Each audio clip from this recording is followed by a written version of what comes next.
Care for a family member, you might think to yourself, why in the world am I so tired? Like, why is this the most exhausting experience I've ever had? And it's because you are managing, navigating, and advocating within 19 different caregiving systems. And that's why you're so exhausted. I should say that's one of the reasons you're so exhausted. We are interested in your experience navigating these different systems.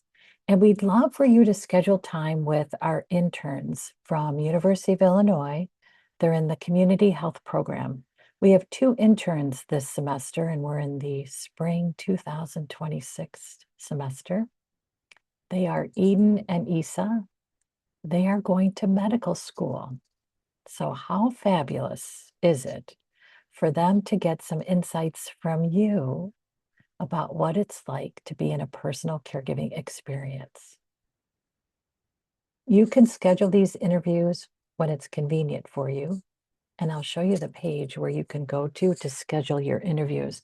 And we say 30 minutes. It could be shorter. It's really a series of questions they're going to ask you to gain insights so we can pull out the theme of caregiving, what it's like, what it feels like, what we need to do to better support you during caregiving. My computer was just going nuts on me, but I have calmed it down. It's so important that we hear from you. Let me show you a list of the 19 caregiving systems. And when you go to the page that I'm going to share in the show notes to schedule your interview, you'll find more detail about these 19 systems. So here they are.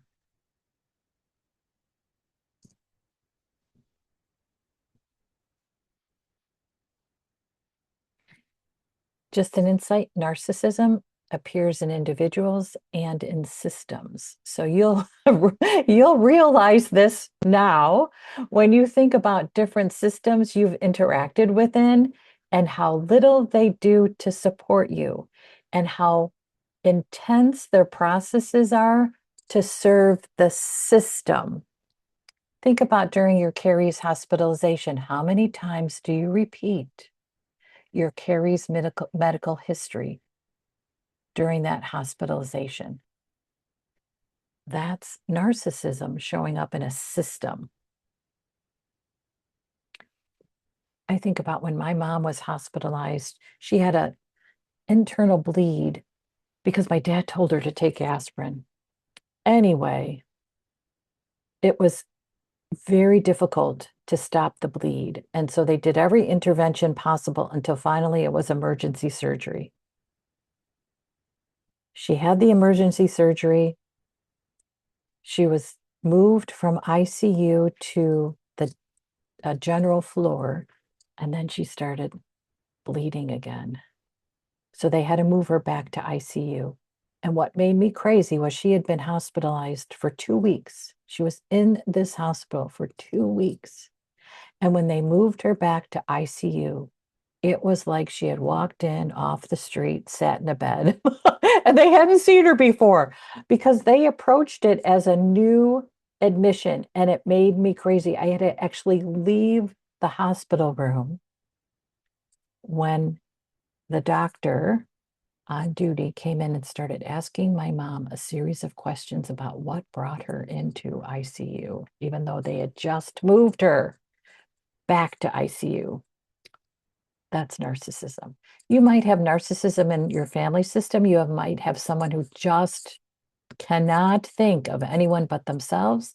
You might have narcissism in your workplace, which means you have coworkers who just are like, why are you so stressed about your mom? And cannot offer any compassion for you. Within each system, then you can see how there's subsystems. So, for instance, in the workplace, you are managing your work responsibilities. You're trying to stay as productive as possible because you want to keep working. And then you're also trying to manage caregiving responsibilities, which means you might be nervous about how caregiving responsibilities show up during your workday because you don't want that, but you know it will. And then you're trying to have relationship with coworkers that's productive and effective while managing the relationship with your caree, who might be a little narcissistic.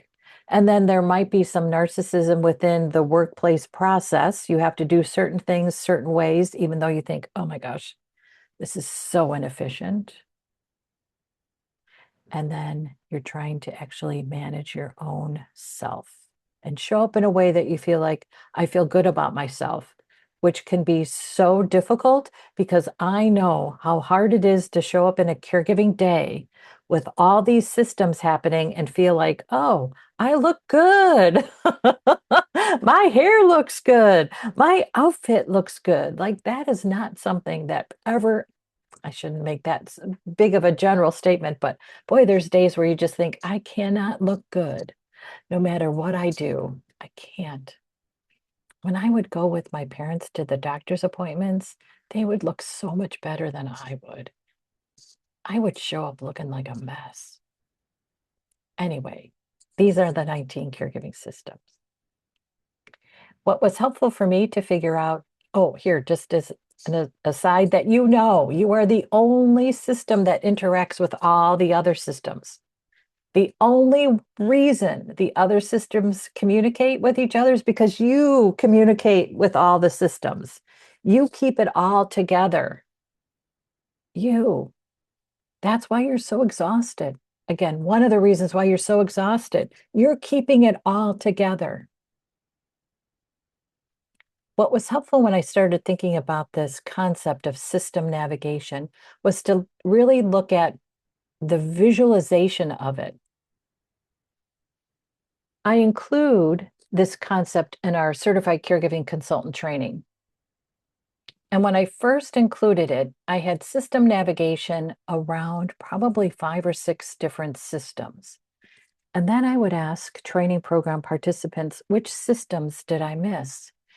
And the first time I asked that question, a participant said, nervous system. And I thought, oh my God, that is so obvious and so interesting. I kept it with me. And then after my mom died, I was able to spend a little more time thinking this through. So I started counting out systems and I went from 5 or 6 to 10. And I sat with it. And I thought, nope. And then I went to 13. I was like, nope. Then I went to 15.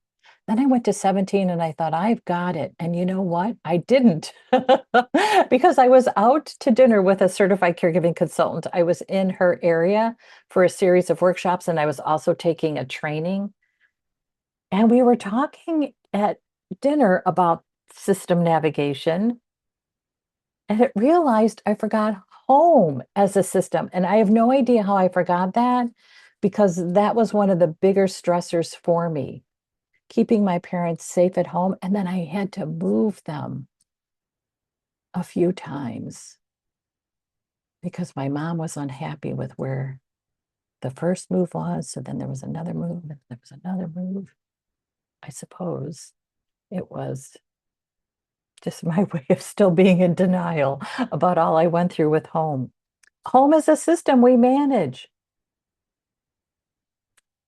And it's your home and your caree's home.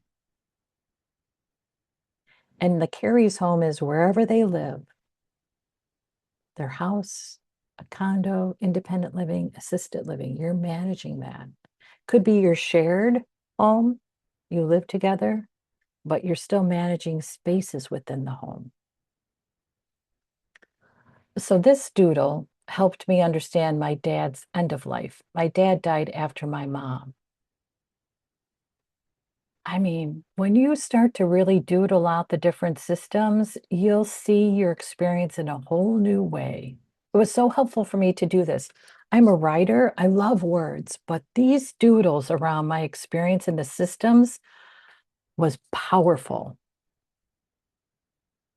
You could do a doodle around a day, an experience like hospital discharge, the first time home care starts, the first time you have a home health aide come into your caree's home to provide care, or your home if you live with your caree. Think about all that went into setting that up. Wow, that's a doodle. You could doodle what a medical crisis looked like for your caree and how you had to manage that medical crisis. You could doodle what it's like to communicate with your family system about a decline and a need for more care. You could doodle what it's like to call the insurance company to get approval for services. You could doodle what it looks like during a workday when you're at work and how you're managing caregiving while at work and remaining productive. Oh my gosh, you could doodle what it's like to reach out to community programs to find something that helps you and your caree.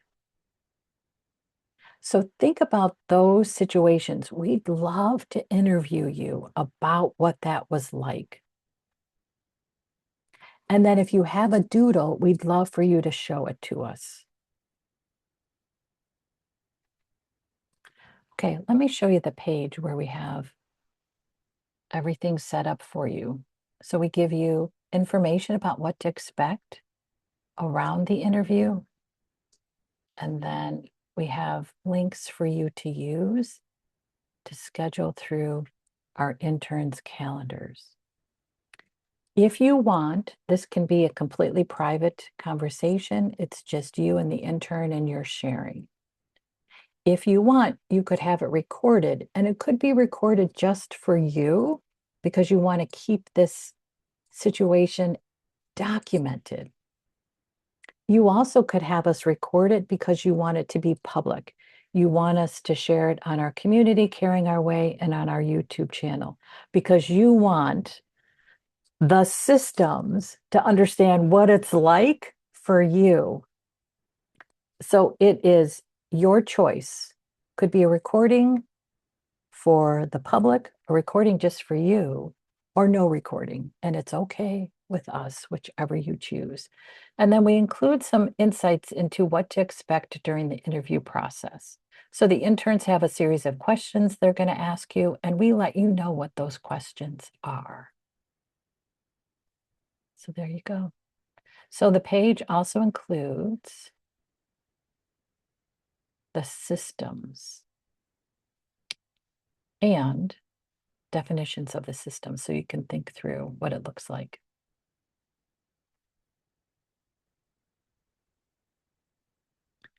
Okay, we'd love to know about your experiences. It's so helpful for us.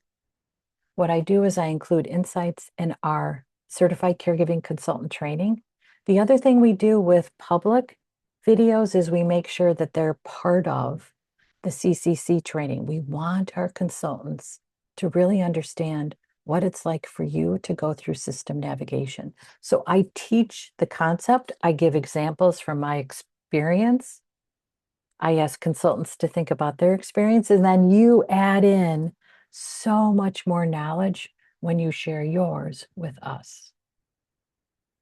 And then sometimes it becomes additional training that I offer to consultants. Sometimes it becomes workshops that I offer to support family caregivers. So it's really helpful. Okay, thanks for watching.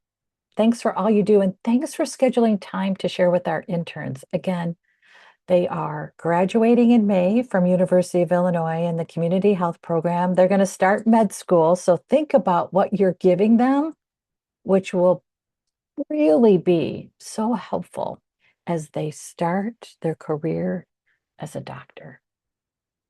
Because we need doctors who get it and get what it's like for us. Okay, thanks so much. Looking forward to your interviews. Bye-bye.